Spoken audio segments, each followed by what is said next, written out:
In 2001, you took the reins at what was then the world's most valuable and arguably most admired company. The company you left 16 years later was a turnaround case. What happened? We had, through multiple recessions, we had really generated record earnings and cash flow. We had good businesses, good people, good initiatives, but at the end of the day, the stock price lagged. There are some things that didn't work. We didn't get as much value out of GE Capital as we could have. We had tough end-use markets at the end of my tenure. I gave the board a lot of things to work on. So it's a complicated story, but I think the way it's been told has been incomplete. There's not a day that doesn't go by that I don't think about the company. There is a sense I have that if I let people down, that wears on me. Did all my decisions work? No, they didn't. But could anybody have tried harder or loved the company more or been more purposeful about the company than me? I don't think so. Jeff, for years, you declined to criticize Jack Welch, your predecessor, the man you succeeded as CEO. But he emerges from your narrative as something of a scoundrel, maybe even a bit of a villain, and someone you grew to dislike. Why the change of heart? I'm tougher on myself than I am on anybody else, including Jack. And so I loved him. I respected him. There were times when he did things that angered me. And it's important for people to see the totality of the story and not just one side or another. I really tried not to be, tell my side of the story. I just tried to tell the story, the truth, a complete picture.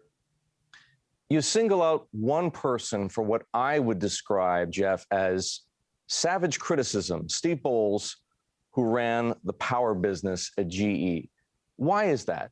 Look, there's been much written about the power business at GE. Let's tell the whole story and not just a slice of it.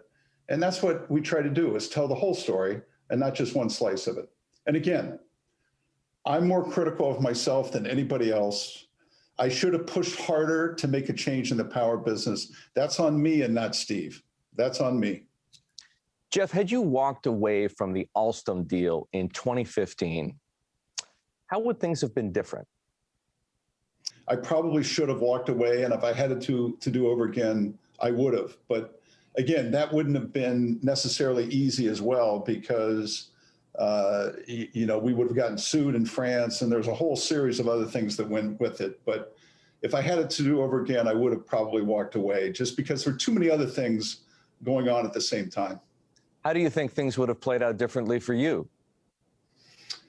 Oh, gosh, I just think the narrative changes, again, because I think one of the things that gets portrayed is that, I steamrolled my leaders all the time and I wasn't listening. And I think, again, if you reflect through the book, and when I have a narrative that's created by all the people that worked around me, there were just many instances where inside the company people could push back, and we ended up changing our strategy and our course.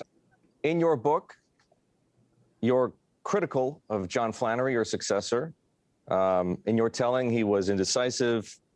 He didn't build a team successfully, vacillated on strategy. Now that you've had even more time to think about it, was he so hopeless as a CEO, or was he just stuck playing a terrible hand? Let me just start by saying I left John more problems than I wanted to or should have. I think the Alstom acquisition, just the tail end of long-term care, that all came home to roost. So he just had really a set of challenges that I had never intended or wanted him to have. But he had to make fast decisions and at that moment to get out of it. And that was just something that the board and I always looked at as one of his development needs. So John's a valuable guy. He always did his best, and I'm really sad it didn't work. And I own my share of the blame for that.